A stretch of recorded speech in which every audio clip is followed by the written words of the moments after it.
están? Bienvenidos a otro episodio de Chañarcillo TV en su sección de entrevistas. Y bueno, recuerda hacer clic en la campanita, suscribirse a nuestro canal, leer nuestro impreso, navegar nuestro sitio web y por supuesto seguirnos en las redes sociales y por supuesto vernos en este canal de YouTube Chañarcillo TV.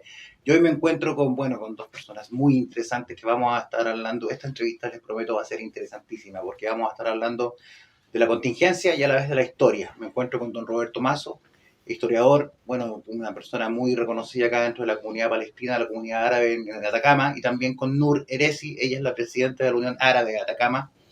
Y vamos a estar conversando, bueno, sobre lo que está sucediendo y que obviamente nos afecta a todos, porque puede que sea en la lejanía distante geográfica, pero es algo que nos repercute a todos como seres humanos, tanto en la parte, desde la parte emocional hasta incluso la parte económica que nos afecta a todos mundialmente. ¿Cómo están? Bienvenidos Nur, Muy bien, bienvenido don gracias. Roberto. Muchas gracias por recibirnos. Y partiendo, bueno, por don Roberto, usted obviamente me va a ir explicando ahí más o menos el contexto histórico de cómo se origina este conflicto que hoy estamos viviendo. Pero yo le tendría una pregunta un poquito más digamos, más hacia atrás. ¿Cómo se origina este conflicto ya hacia el pasado? Este conflicto árabe-israelí, y cuáles son, bueno, sus consecuencias que repercuten, como usted sabe, hasta el día de hoy. Bueno, siempre dicen de que hay que dar la preferencia a las damas. Voy a pedirle permiso para hacer un poquito de historia y después ella se queda con la contingencia actual. Claro. Y para llegar a la historia vamos a remontarnos hasta el diluvio universal. Si es que creemos en el diluvio universal, allí fue construida por una familia, la familia de Noé, el arca de Noé. Se rieron de él, pero fueron los únicos que se salvaron en el diluvio. Él y su familia. Total, 8 esposas. 8 personas, perdón. El arca de Noé, al bajar las aguas, se posa sobre el monte de Arará. Todos sabemos eso. Hay muchos historiadores que lo han seguido. ¿Qué es lo que es el monte de Arará? Es el monte que divide actualmente Turquía de Irak. En aquel entonces el monte de Arará, al depositarse el arca, bajaron hacia uno de los dos lados estas 8 personas. Sabemos de que bajaron hacia el lado donde hoy día es Irak, lo que fue Babilonia. ¿Ya? Pero ¿qué nos entregó el monte de Ararat? La denominación árabe. De ahí viene la palabra árabe, desde el monte de Ararat. O sea, el árabe existe desde el tiempo de Noé, que baja desde el arca al lado de lo que fue posteriormente Babilonia. Al otro lado tenemos Turquía. Los turcos fueron los persas, ¿verdad? Y a este otro lado quedaron los babilónicos. Nos vamos a avanzar ahora hasta la Torre de Babel. En la Torre de Babel los babilónicos empiezan a construirla para tener una conversación más directa con Dios. Diosito se enoja y viene la confusión de lenguas. ¿Ya? Eso aparece en la Biblia y es nuestra historia universal. Se confunde la lengua de todas las personas que están construyendo la torre, menos los descendientes de Can, que son los cananeos. Todos los descendientes de Can son denominados enseguida cananeos y ocupan la lengua antigua. Ellos siguen con su lengua, no es confundida, es la lengua del arameo. La lengua más antigua que tenemos después del diluvio es el arameo. Esa lengua llegó a usarla también Jesucristo hace 2000 años atrás. Bueno, tenemos que los cananeos son los primeros habitantes de lo que conocemos posteriormente como la gran Palestina. ¿Ya? Los cananeos son los primeros ocupantes de Palestina, hijos de Can y Can, hijo de Noé. Esa fue la misma lengua que ocupó Jesucristo y que todavía se habla en dos sectores de ese sector, ¿ya? En Jericó, y Jericó está en Palestina, y en Maloula. Maloula queda en Siria, ¿ya? Debemos recordar, si leemos la Biblia, que hay un espacio que no se sabe de Jesucristo, desde los 12 años a los 30 años. Jesucristo estuvo en Maloula, en las cavernas de Maloula, y la caverna mayor, tuve la suerte de estar en ella, está resguardada por los jesuitas, y todos los grabados que hay en las rocas dentro de esta caverna mayor, que es la iglesia, dicen que fue hecho y esculpido a mano con cincel y martillo por Jesucristo. Uno entra ahí y queda hecho pedazo. La verdad de las cosas, se siente como que uno es un granito, y no somos más que eso. Después tenemos las religiones, ¿ya? La religión judía es del tiempo de Moisés, muy antigua. La religión cristiana tiene 2000 años desde el tiempo de Jesucristo, y poco después fue engrandecida, ¿ya?, por las necesidades mismas. Y la historia musulmana, la religión musulmana, tiene 1500 años, desde el tiempo de Mahoma. Entonces tenemos estas tres religiones que siempre estuvieron y compartieron en Palestina, y hoy día estas tres religiones y muchas más, pero vamos a centrarnos en estas tres, están en todo el mundo. Aquí en Chile y en nuestra región tenemos religiosos judíos, religiosos cristianos y religiosos musulmanes. No confundamos las religiones con los países. Vamos a remontarnos ahora a la Segunda Guerra Mundial. Porque si hablamos de la Primera Guerra Mundial, dejaríamos muy mal parados a los hermanos judíos. Pero en la Segunda Guerra Mundial, que se inicia en Alemania, que tiene que ver con la Primera Guerra Mundial, pero no la vamos a tocar porque vamos a herir muchas personas.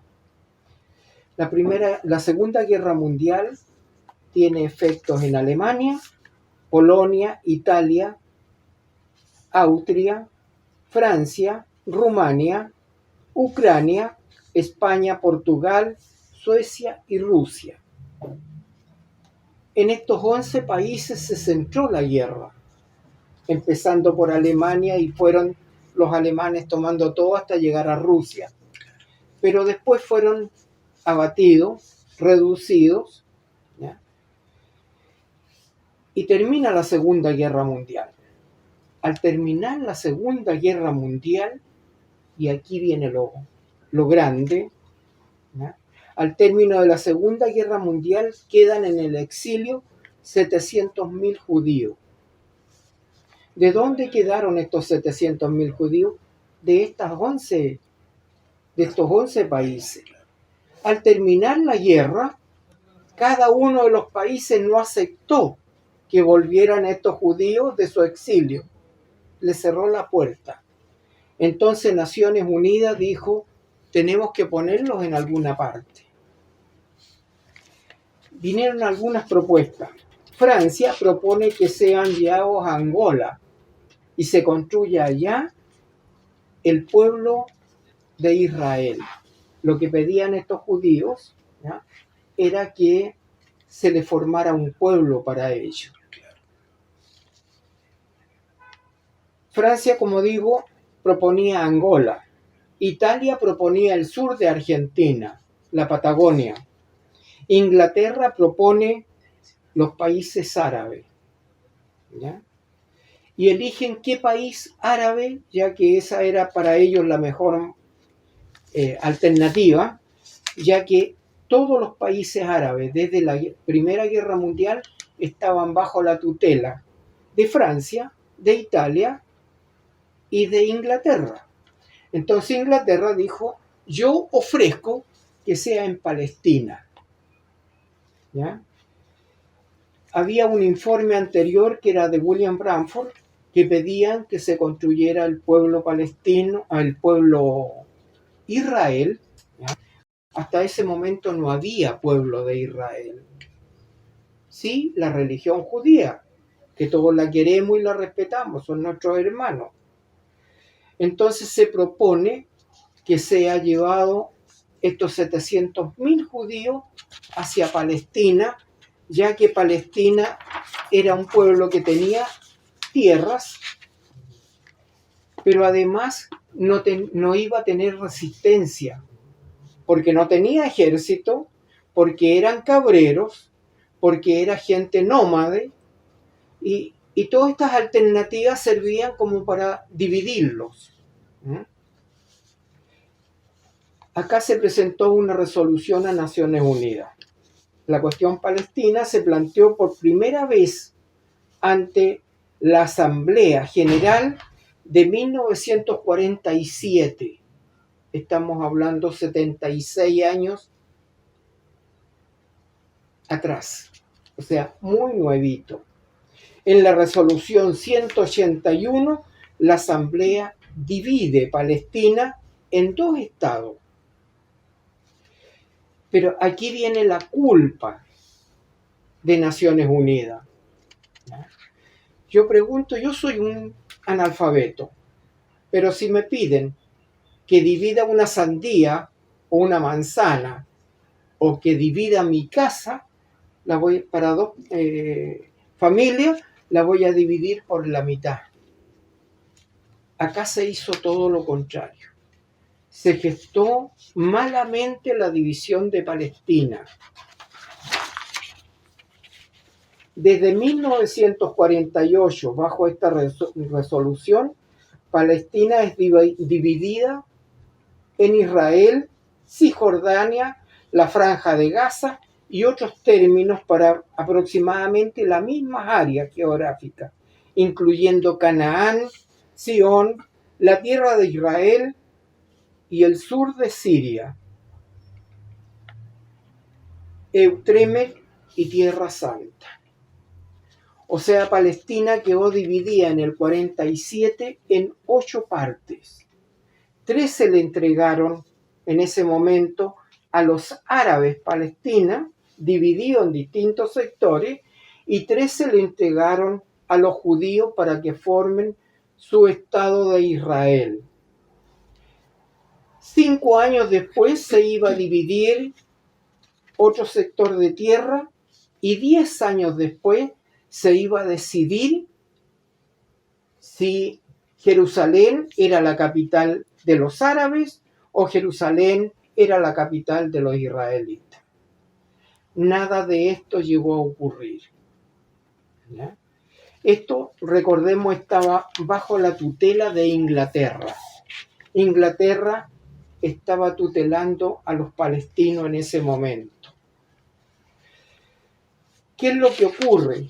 Que estos 700.000 judíos, quedados de 11 países, ¿ya?, tenían 11 distintos idiomas. Los polacos hablaban polaco, los italianos hablaban italiano, ¿ya?, los rusos hablaban ruso, entonces había que enseñarles un idioma común. De ahí nace el hebreo moderno, que tiene muchas frases de inglés, muchas palabras francesas, ¿ya?, pero que todos pudieran entenderlo. También tenemos que recordar otra cosa. Estos 700.000 judíos venían de familias disgregadas por la guerra. Venían hermanos que habían perdido sus hermanos, padres que perdieron sus hijos, hijos que perdieron sus padres. Ellos fueron, bajo esta resolución, tan mártires como los palestinos.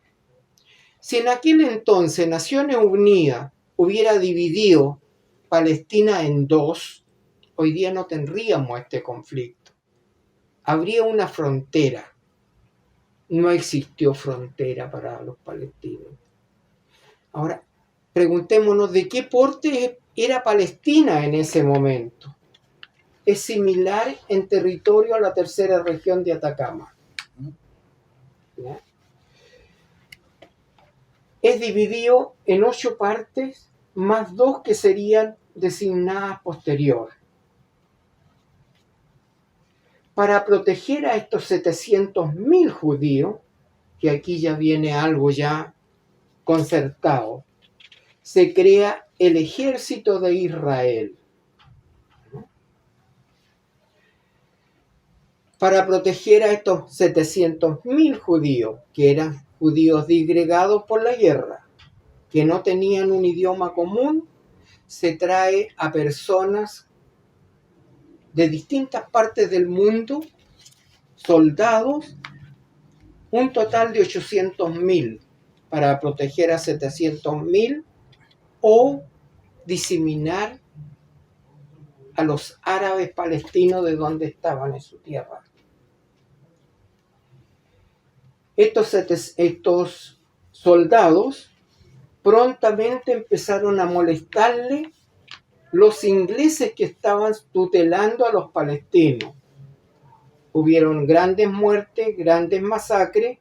Una de ellas, ¿ya?, el Hotel David, donde se alojaban los ingleses, ¿ya?, fue bombardeado, hubo una masacre. Entonces Inglaterra da la orden de que salgan los ingleses y que dejen desvalido, sin tutela, a los palestinos. Desde ese entonces fueron diezmados hasta el día de hoy. Pero ¿qué empieza a pasar enseguida? Todos recordaremos la Guerra de los 6 días. ¿Cuándo ocurrió la Guerra de los 6 días? El 5 de junio de 1967. O sea, Israel tenía recién 15 años. Era un muchacho. Tenía 15 años, pero tenía un ejército tan potente que podía llegar hasta la frontera, pasar las fronteras y ocupar todo el territorio que le habían entregado Naciones Unidas a los árabes. Y los árabes, recordemos, eran los residentes. ¿Y desde cuándo? Desde el tiempo babilónico. ¿Cómo se gesta esta guerra? Estamos hablando 15 años después de que son formados. 2 años ya habían ocupado para aprender un idioma y asentarse en estas tierras. Pero el ejército era un ejército muy potente. El presidente de Estados Unidos, Lyndon Johnson, envió una carta al primer ministro de Israel y le informó que era posible hacer esta guerra, ya que Turquía no podría usar las armas compradas a la OTAN. Entonces no había ningún problema y que se levantaran en armas. Solamente en 6 días se levanta esta guerra de los 6 días, que así fue llamada, y los israelitas, o el ejército de Israel, no estos judíos que llegaron allí, sino que el ejército que fue formado, se toman hasta el Alto de Golán en Siria, se toman hasta el Canal de Suez y toda Cisjordania, pasando sobre el territorio que era árabe palestino. Desde entonces los palestinos no tienen su territorio. Desde entonces Israel está recibiendo las resoluciones de Naciones Unidas, devuelvan los territorios ocupados. O sea, Naciones Unidas no reconoce la Guerra de los 6 días como una guerra, sino que una ocupación. debemos recordar algo. Israel es el único país o nación en el mundo creada bajo una resolución de Naciones Unidas. La única. Y ha recibido cientos de resoluciones diciéndole devuelvan los territorios ocupados a los palestinos. Es su mal hijo, un hijo desobediente de su madre, quien lo creó, Naciones Unidas. Pero el gran pecado fue de Naciones Unidas no haber dividido en el 47 o 48, haber dividido Palestina en dos. Hasta el día de hoy, los palestinos no tienen frontera. Pero ¿qué es lo que hace Israel? Después ha llegado a algunos acuerdos, como devolver hasta el canal de Suez, devolver algunos sectores a Siria, ¿ya?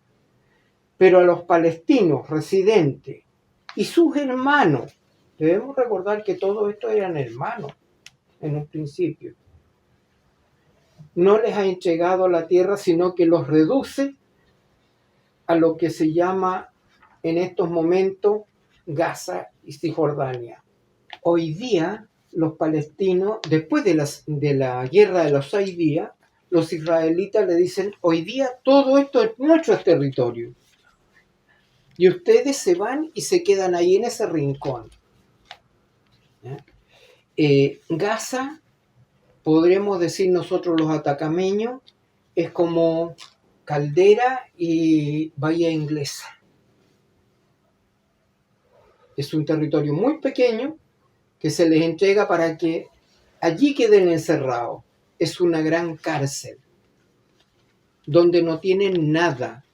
Siendo ellos los dueños del territorio de por vida, allí nacieron sus abuelos, allí nacieron todos sus antepasados, hoy día no tienen nada. Tienen ese territorio donde hoy día están asignados 2,5 millones de habitantes, muchos jóvenes, porque los viejos se han ido falleciendo.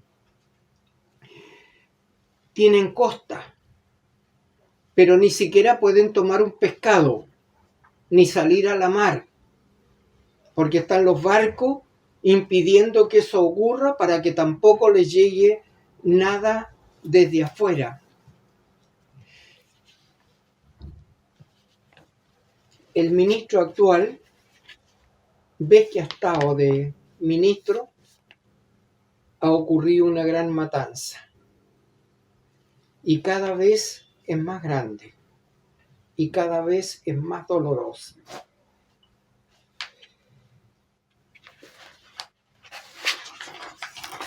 Pero Israel tiene el apoyo de todas partes. Porque al mundo entero le han hecho saber de que los malos han sido los árabes, los dueños de casa, los dueños del territorio y hermanos de ellos. Aquí tenemos el Congreso norteamericano. El 46% son israelitas. ¿Por qué motivo se inicia la Segunda Guerra Mundial? Fue Alemania contra los judíos. Cuando se inicia la Primera Guerra Mundial, se pide a los judíos que vayan a la guerra. Y ellos dicen, por religión no podemos ir. Cuando termina la Primera Guerra Mundial, en todos los países donde se había gestado la Primera Guerra, las grandes industrias, las grandes empresas y toda la banca pasó a manos de los judíos. Ese es el motivo de la Segunda Guerra Mundial. Hoy día, voy a volverme un poquito atrás. ¿Cuál fue la razón de que fuera aceptado en aquel momento llevar a estos 700,000 judíos y formar la nación de Israel en los países árabes? Inglaterra dice, con ello podemos formar el Trípoli sobre la tierra. Inglaterra, Estados Unidos e Israel dominaremos el mundo. Tratemos de encontrar una banca donde no esté intervenida por israelitas. Tratemos de encontrar hoy día un negocio de joyas o de piedras preciosas donde no esté intervenida por los israelitas. Yo les alabo por su buen conocimiento del negocio, pero el mundo entero no puede ser un negocio propio, y menos la vida de las personas. Acá en la tercera región tenemos judíos, tenemos cristianos y tenemos musulmanes. Hasta el momento de las resoluciones de Naciones Unidas de dividir Palestina, vivían los palestinos siendo judíos, una parte cristianos y otra parte musulmanes. Y no ocurría nada. Se casaban unos con otros, vivían unos con otros, compartían las familias, compartían la tierra que hoy día ya dejó de ser de ellos. Esa es la gran tristeza. Ese es uno de los motivos porque acá en Chile tenemos una gran colonia palestina. El año 2000 me fue regalada en el Congreso de acá de Chile por el presidente entonces Lago. Me fue regalada esta medalla con motivo de los 100 años de la venida de mi abuelo. Doy gracias a mi abuelo que se vino a un país como Chile. O si no, yo allá sería o estaría muerto o sería un guerrillero. Todos tenemos el derecho de defender nuestra tierra. Me gustaría que se leyera esta Permiso, Roberto. por ambos lados.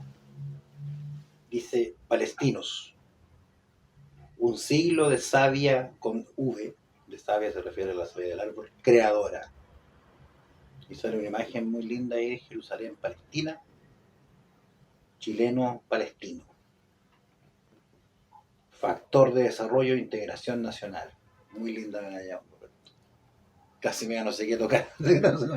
Chile es un país de emigrantes. Como llegó mi abuelo, llegaron muchos abuelos de todas partes del mundo. Pero eso nos dio motivo para asentarnos y decir, debemos expulsar a los chilenos nativos. De alguna manera, todos tenemos nuestras raíces, todos tenemos nuestras religiones, todos tenemos nuestro porvenir y futuro. Doy gracias a mi abuelo que se vino a Chile. Y no conozco a palestinos matando a chilenos. No conozco este genocidio que sí se lleva allá. El agua que ocupan en Gaza es entregada por goteo por los israelitas. La energía para poder alumbrar sus casas, el día que quieran se la cortan. Todos dependemos, los palestinos, de los israelitas, siendo ellos sanos, proveedores y propietarios de su terruño.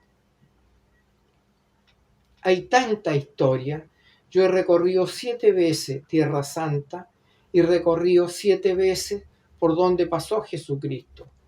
Jesucristo era un palestino, judío pero palestino. Hoy día también lo desconocen. Es una gran tristeza. Quiero decirle a todos los atacameños, honremos y queramos nuestro terruño. Atacama es hermosa. Chile es hermoso. Y no dejemos que nos pasen cosas raras. Defendámoslas como los palestinos defienden con su vida con su sangre, con su dolor y sus lágrimas, lo poco que les está quedando o lo poco que Naciones Unidas les está dejando. Gracias. Muchas gracias a usted, don Roberto, por ese interesante contexto histórico y por su mensaje también, bueno, de paz, de coexistencia de ambos pueblos, que se debería hacer en realidad. Todo debería sellarse con un pacto entre los pueblos donde se puedan todos coexistir y vivir juntos en armonía. Bueno, ahora pasando a voy a hablar con Nur. ¿Cómo está, Nur? Muy bien, gracias.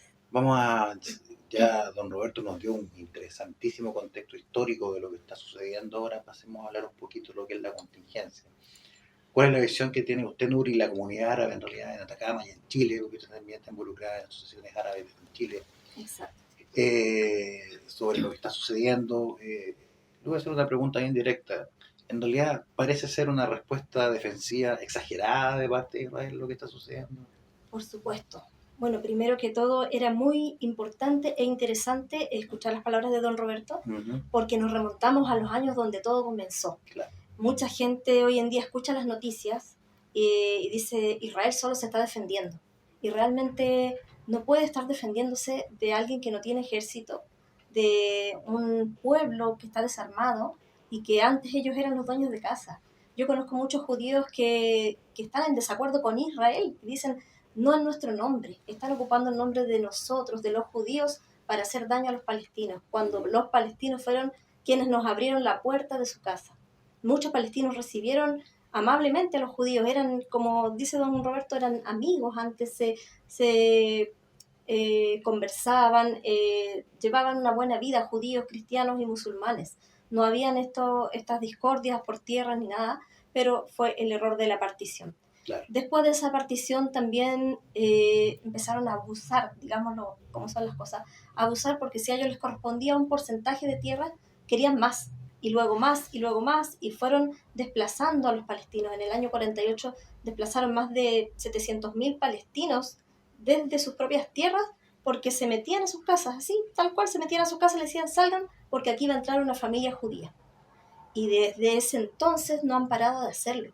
Siguen ocupando más y más tierras, es como si a nosotros nos quitaran parte de Chile y luego otra más y nos fueran dejando en un pedacito de Chile sin poder hacer nada, todos hacinados, y luego nos construyen un muro, que fue lo que ellos hicieron, un muro de 8 metros de alto, kilómetros de largo, con checkpoints. Entonces si un palestino quiere ir a trabajar al otro lado de Palestina, tiene que pasar por esos checkpoints y se demora mínimo 1 hora, cosa que antes se demoraban quizás 20 minutos en llegar de su casa al trabajo.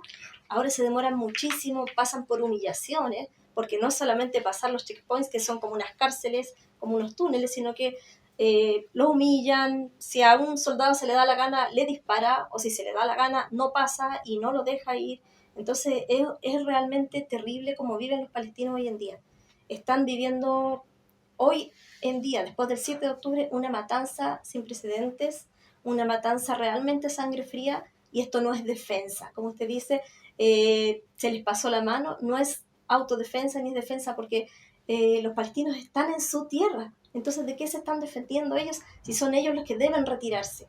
Son ellos los que deben dejar en libertad, porque los palestinos viven como en una cárcel abierta. Es realmente una cárcel, viven hacinados en Gaza, en Cisjordania, y no tienen ni siquiera voz ni voto, tienen distintos derechos. Si pasan por una calle, los judíos tienen más derecho que ellos, no pueden transitar por una vereda, ellos sí, tienen muchos derechos que realmente no son tratados como humanos. Esa es la verdad.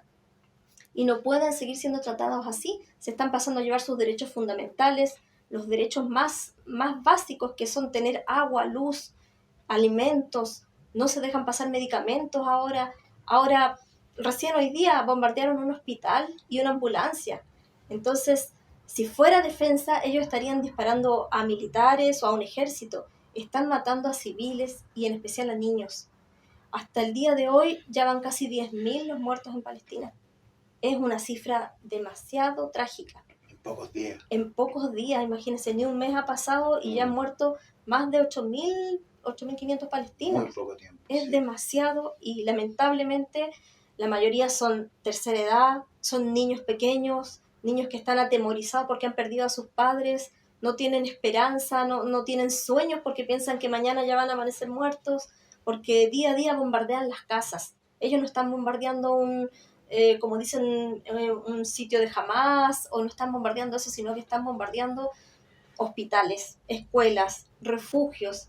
Entonces simplemente quieren acabar con los palestinos. Y ya acá en Chile, como decía don Roberto también, somos la comunidad más grande del mundo, después de Palestina obviamente, en cuanto a palestinos. Aquí hay muchos palestinos. Entonces por eso también apoyamos tanto a Palestina, queremos que sea libre Palestina, que vivan en paz, por eso nosotros nos manifestamos, hacemos marchas, velatones, porque es importante que los palestinos sepan que no están solos, que sepan que en Chile y en otros países también los queremos, los apoyamos, y lamentablemente los gobiernos son los que tienen que tomar cartas en el asunto. Nosotros con nuestras marchas y nuestras manifestaciones lo que pedimos es que nuestro gobierno corte relaciones totalmente con Israel. Así como ya lo ha hecho Bolivia, lo ha hecho Colombia, están cortando totalmente y trayendo a su embajador desde la embajada de Israel hacia Chile. Eso es lo que nosotros queremos, porque no queremos más relaciones con Israel. Definitivamente es un Estado terrorista, ellos son atacantes, ellos, y el genocidio que está pasando en Palestina es peor que el holocausto que ellos pasaron alguna vez. Gracias, Nur. Muchas gracias a ustedes por recibirnos, por escucharnos, y un avisito que voy a pasar, mañana en Caldera, en la plaza, vamos a tener una pequeña convocatoria para toda la gente de la comunidad de Caldera que nos quiera apoyar, que quieran hacer una causa humanitaria. Quiero que sepan que esto no es un tema político ni religioso, es solamente humanitario. Estamos pidiendo humanamente que paren los bombardeos, que no sigan matando niños inocentes, y esta convocatoria va a ser a las 11 de la mañana en la plaza de Caldera, mañana sábado. Y vamos a seguir informando otras actividades que vamos a tener en apoyo a Palestina. Perfecto. Así como se está haciendo en todo Chile a la vez. Perfecto, Nur. Muchas gracias. Gracias a ustedes. Sí. Don Roberto. Quería decir algo más. La opinión pública tiene que darse cuenta de que esto ha sido muy gestado.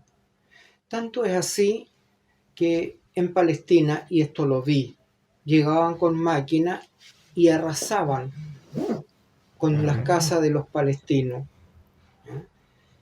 La gente gritaba, pero no podía hacer nada contra un bulldozer que le estaba botando su casa. ¿Y por qué me botan mi casa? Yo vivo aquí. Es que aquí vamos a levantar un edificio. Y levantaban un edificio para llevar colonos de todas partes del mundo. Israel, hoy día la gente que tiene, no son nacidos en Israel. Todos los palestinos que viven allá nacieron, ellos, sus padres, sus abuelos y sus tatarabuelos. Ellos no, ellos llevaron gente de todo el mundo, chilenos entre ellos, y les decían, ¿quieres venirte? Hácete judío. Y la gente decía, quiero ser judío, quiero aprender el idioma y me voy. Muchos de esos hoy día están arrepentidos, son testigos de este genocidio. Desgraciadamente, esto ha sido muy gestado. Quiero recordar las palabras de la primer ministra Golda Meir, que dijo, sigamos adelante. Los viejos palestinos morirán y los jóvenes palestinos olvidarán. Equivocada. Nunca los palestinos olvidaremos. Gracias. Gracias a usted, don Roberto. Un interesante tema, sin duda, un tema complejo sobre un pueblo, el palestino, que sin duda tiene derecho también a existir. Muy delicado. Nosotros no queremos traer el conflicto de allá a Chile. Nosotros somos chilenos. Nacimos aquí, pero nuestras raíces y nuestro corazón está dividido, aquí y allá, lleno de dolor. Muchas gracias, don Roberto. Muchas gracias, Nur. Gracias a ustedes. Esa ha sido entonces esta entrevista donde don Roberto Mazo, historiador y miembro de la comunidad palestina, nos ha entregado un interesante contexto histórico que nos remonta a las causas y a los orígenes de lo que se está viviendo hoy en día en Oriente Medio, específicamente el conflicto entre Israel y Hamas, que está afectando principalmente a la población civil palestina. Y también hablamos con Nur Jerezi, ella es la presidenta de la Unión Árabe en Atacama, y también nos estuvo comentando sobre el contexto actual y la visión de la comunidad árabe, tanto en Atacama como en Chile, sobre este terrible conflicto que estamos viviendo actualmente. Le damos las gracias por estar con Channelcillo TV. Les recordamos suscribirse a nuestro canal de YouTube, hacer clic en la campanita, leer nuestro impreso, y esta entrevista también estará disponible en los 3 medios: impreso, sitio web y canal de YouTube. Así que estén atentos porque seguiremos con más interesantes conversaciones acá en Channelcillo TV. Muchas gracias, hasta la próxima. Gracias a ustedes y al Gracias. diario. Gracias, don Roberto. Lo de la gracia por ese interesante contexto que nos dio.